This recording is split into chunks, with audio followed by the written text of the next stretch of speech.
जल जमीन जंगल का मालिक ये आदिवासी को कैसे बनाया जा सकता है। ये बीड़ा मैंने अपने ऊपर उठाया है कि ये जल जमीन जंगल जो आदिवासी का है उसका सही मायने में मालिक ये आदिवासी बनेगा। ये बात को लेकर मैं आया हूं झारखंड के अंदर में और बाकी स्टेट्स के अंदर में भी। मोदी जी को ये चैलेंज किया जब मोदी जी प्रधानमंत्री बन रहे थे। प्रधानमंत्री बनने के बाद मैंने एक बात कही थी, ये लोग कहते हैं कि जंगल में जो आदिवासी है वो गिरिजन है, उसको समझ नहीं है। ये ऐसे लोग कहते हैं, कौन दिल्ली में बैठे वाले, इलाहाबाद में बैठते हैं ना जो लोग, पुरी में पंडा लोग बैठते हैं, वो लोग ऐसे कहते हैं आदिवासी को समझ नहीं है। मैंने कहा कि भाई आदिवासी से ज्यादा समझदार दुनिया में और कोई नहीं है। क्यों नहीं है? जिसने पहली बार प्रकृति को समझा, जिसने पहली बार इंसान को समझा, वो उससे बड़ा समझदार और विज्ञानवादी और कोई नहीं हो सकता है। मेरे लिहाज से आदिवासी ये दुनिया का सबसे पहला समझदार इंसान है, पहला वो इंसान है जिसने इंसानियत को सिखाया है। लेकिन आप लोग उधर इलाहाबाद में, जब वाराणसी में, पुरी में बैठ के फालतू बातें करते हो। कोई बात नहीं, तो आपने आदिवासियों को कहा कि ये समझदार नहीं है, तो मैं आपकी डिग्री चेक करना चाह रहा हूँ। किसकी चेक करना चाह रहा हूँ? मोदी जी की। और मैं इसलिए चेक कर सकता हूँ कि मोदी की पूरी कैबिनेट मंत्री भी आ जाए, पूरी बीजेपी की गवर्नमेंट भी आ जाए, तो विजय मानकर का मुकाबला वो नहीं कर सकते। ये बात मैं कह रहा हूं। Land, territories, resources, culture and self identification, यानी जमीन, टेरिटरी, रिसोर्सेस यानी संपदा, कल्चर यानी संस्कृति एंड सेल्फ आइडेंटिफिकेशन यानी आदिवासी खुद को क्या कहना चाहता है। ये 5 अधिकार ये यूएन ने माने और इसके ऊपर इंटरनेशनल लॉ बना। दुनिया के कितने संविधानों में मूल निवासियों के इंडिजिनस राइट्स है? मैं आपको उन संविधानों का नाम बताता हूं। Canada, Mexico, Brazil, Argentina, Paraguay, Russia, Singapore, Malaysia, Fiji, Australia, New Zealand.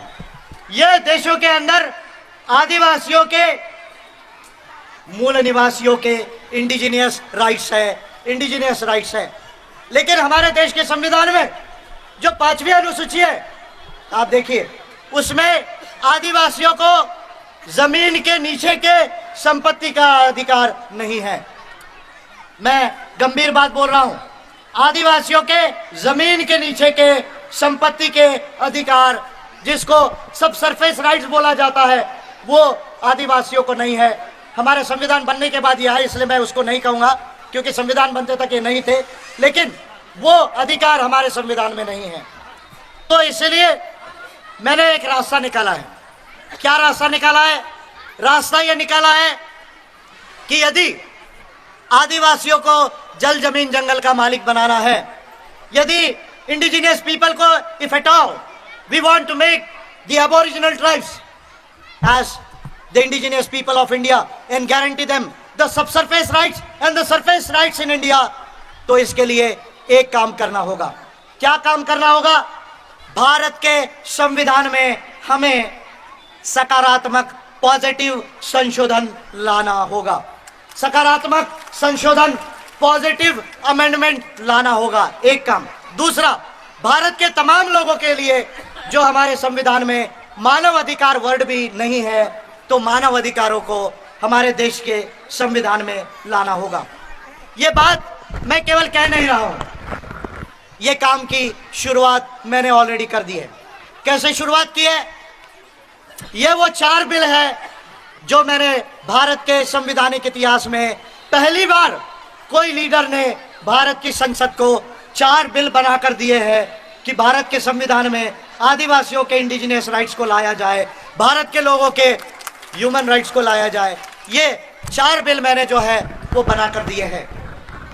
यदि ये बिल संसद में पारित हो जाते हैं, यदि ये बिल संसद में पारित हो जाते हैं, तो मेरी बात याद में रखिएगा। मैं 2 बातें बोल रहा हूं। क्या बात बोल रहा हूं? एक बात बोल रहा हूं कि भारत के लोगों के साथ जो गरीबी है, पिछड़ापन है, जो भेदभाव है, आज हमारा देश पीछे जा रहा है। आज हम एक गंभीर मोड़ पर खड़े हैं। आप इस बात पर गंभीरता से ध्यान दीजिए। चीन और भारत दोनों एक समय में आजाद हुए। चीन और भारत की आबादी लगभग एक जैसी है, लेकिन चीन का जीडीपी 13 ट्रिलियन डॉलर्स है। 13 ट्रिलियन डॉलर्स है। भारत का जीडीपी अभी 3 ट्रिलियन डॉलर नहीं हुआ है। 3 ट्रिलियन डॉलर अगले साल होगा। और मोदी जी हमको 5 ट्रिलियन डॉलर का हसीन सपना दिखा रहे हैं। दिखाया कि नहीं दिखाया? दिखाया कि नहीं दिखाया? ट्रिलियन डॉलर आपको थोड़ा समझने में दिक्कत जाएगी, कोई बात नहीं, लेकिन समझ लीजिए। चाइना ने 40 साल में 85 करोड़ लोगों को गरीबी से बाहर निकाला। 85 करोड़ लोगों को चाइना ने। हम लोग 30 करोड़ लोगों को भी गरीबी से बाहर नहीं निकाल पाए। हमारी और चाइना की आबादी एक जैसी होने के बावजूद चाइना में 77 करोड़ लोगों को रोजगार है। भारत में 51 करोड़ लोगों को रोजगार होना चाहिए। आज 41-42 करोड़ लोगों को भी रोजगार नहीं। और मुझे बड़ा दुख हुआ ये सुनकर और आंखों में देखकर कि लोगों ने कहा सर छत्तीसगढ़ में 6 बजे तक तो आपको माहौल ठीक दिखेगा, लेकिन 6 बजे में अंधेरा होते से ही माहौल बदल जाता है। मैंने पूछा यार कैसे माहौल बदलता है? वो कहे सर हो सकता है मुझे बताने वालों ने सही गलत बताया होगा, मैंने थोड़ा देखा आंखों से, उन्होंने बताया 6 बजे अंधेरा होने के बाद पूरा छत्तीसगढ़ शराब में डूबता है। ये बात कहा। क्या मैं कह रहा हूं सही है या गलत है? सही है या गलत है? सही है या गलत है? आप बताओ महिलाएं लोग, सही है या गलत है? अगर पूरा छत्तीसगढ़ 6 बजे के बाद यदि शराब में डूबेगा तो पहले रमन सिंह 15 साल राज कर लिया, अब भूपेश बघेल जो है वो 20 साल राज करेगा। मेरी बात को ध्यान में रखो आप। उनका कुछ नहीं बिगड़ेगा। किसका बिगड़ेगा? किसका बिगड़ेगा? किसका बिगड़ेगा? आप सोचो, क्या यह सही है, क्या यह गलत है? लोग कहते हैं सर छत्तीसगढ़ में काम नहीं है, बेरोजगारी है।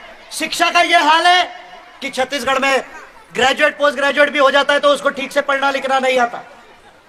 हॉस्पिटल की हालत बुरी है, यह छत्तीसगढ़ का हाल है। लोगों ने यह बात मुझे कही, जंगल में आदिवासियों को गोली मार दी जा रही है। यह सब हमारे छत्तीसगढ़ में हो रहा है। अगर ये तमाम चीजों को समाप्त करना है तो मैं आपको रास्ता बता